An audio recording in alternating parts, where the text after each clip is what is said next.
ডাকসু নির্বাচনে ভূমিধস জয় পেয়েছে ছাত্র শিবির। ভরাডুবি হয়েছে ছাত্রদলের। ছাত্রদলের এমন হতশ্রী অবস্থা হবে সেটা স্বয়ং শিবিরও আন্দাজ করতে পারেনি।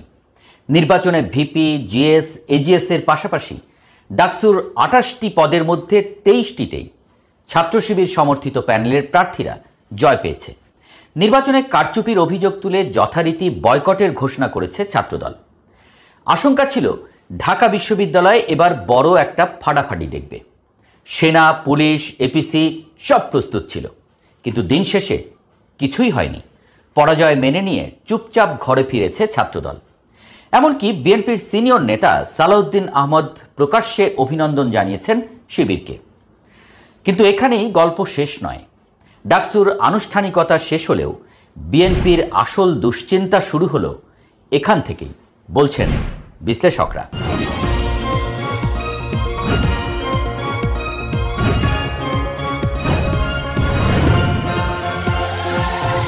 কারণ ডাকসুর প্রভাব কেবল ঢাকা বিশ্ববিদ্যালয়ের ভেতরেই সীমাবদ্ধ নয়, বরং এটি জাতীয় রাজনীতির লিটমাস টেস্ট।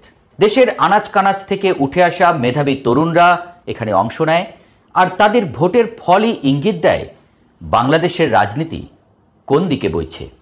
আর এই দিকটাই বিএনপিকে কাঁপিয়ে দিয়েছে। তলে তলে জল এতদূর গড়িয়েছে বিএনপি টেরই পায়নি। জামায়াত এখন ঘোষণা দিয়ে বলছে তারা জোট করবে, তবে বিএনপিকে বাদ দিয়েই।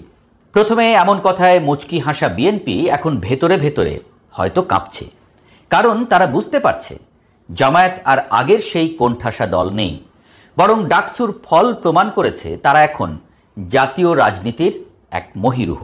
জাতীয় নির্বাচনে ডাকসুর মতো চিত্র ফুটে উঠলে বিএনপির সর্বনাশই নিশ্চিত।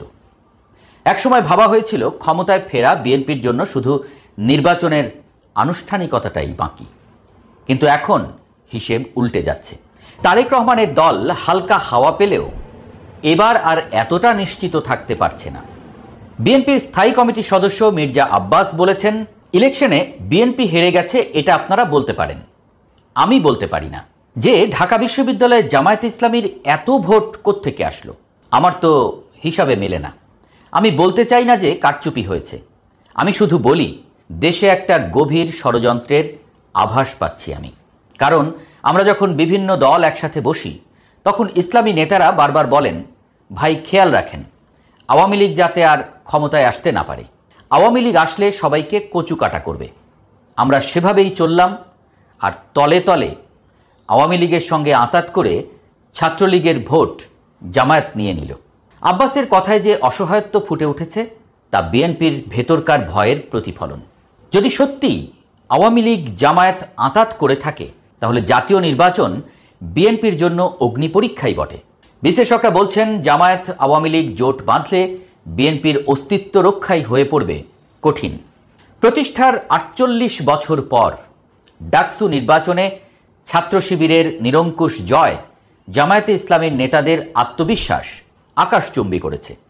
দলটির নেতারা বলছেন প্রতিদ্বন্দ্বীদের সঙ্গে এত ভোটের ব্যবধান, বিশেষ করে নারী শিক্ষার্থীদের ভোট পাওয়া তাদের প্রত্যাশারও বাইরে ছিল।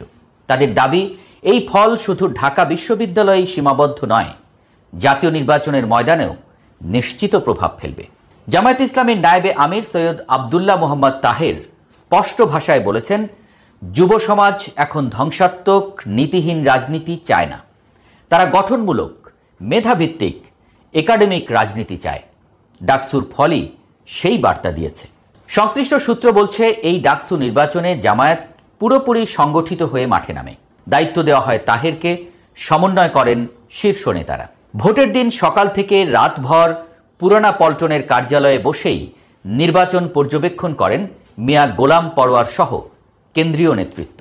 বাংলাদেশের কমিউনিস্ট পার্টির নেতা রুহিন হোসেন প্রিন্স নির্বাচনে প্রশাসনিক কারসাজির অভিযোগ তুললেও শিক্ষার্থীদের রায় মেনে নিয়েছেন। তার ভাষায়, গণ অভ্যুত্থান উত্তর তরুণ প্রজন্ম কি ভাবছে, কোন পথে হাঁটছে সেটা আমাদের বুঝতে হবে।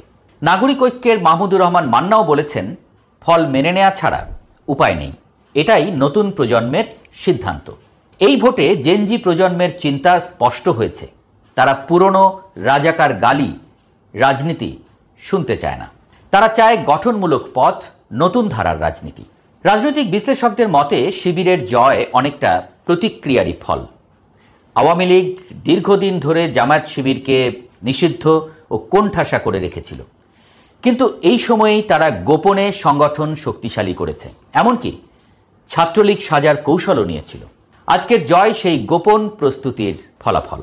খেলাফত মজলিসের আমির মামুনুল হক বলেছেন, ছাত্রদল ভুল করেছে, তারা মুক্তিযুদ্ধের পুরনো বুলি নিয়ে হাজির হয়েছিল, অথচ এই প্রজন্ম রাজাকার গালি শুনতে চায় না। তাই ছাত্রদল যদি এই পথ না বদলায় ভবিষ্যতে তাদের জায়গা নেই।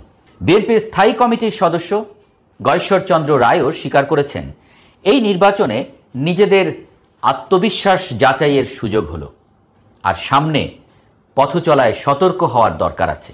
বিএনপি জামায়াতের টানাপোড়েন বেড়েছে।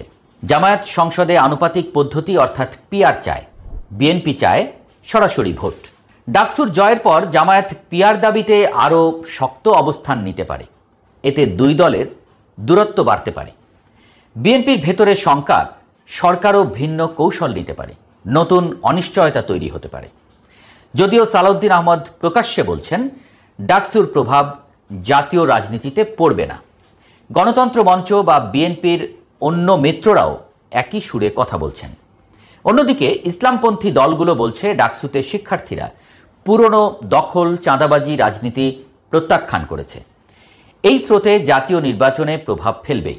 এদিকে কবি ও বুদ্ধিজীবী ব্রাত্য রাইসু একটা মজার কথা বলেছেন, ডাকসুতে নাকি ইচ্ছে করে হেরেছে বিএনপি, এমনকি ছাত্রদলের সদস্য নাকি শিবিরকে ভোট দিয়েছে, এমন ইঙ্গিতও মেলে তার কথায়।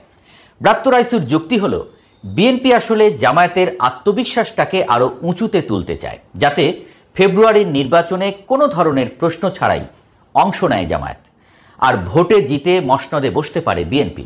যা হোক, রাজনীতিতে শেষ বলতে কিছু নেই। সামনের কয়টা মাস এমন অনেক কিছু ঘটবে যা হয়তো কল্পনাও করতে পারেননি কেউ। সেগুলো দেখতে কিছুটা সময় আসলে আমাদের অপেক্ষা করতেই হচ্ছে।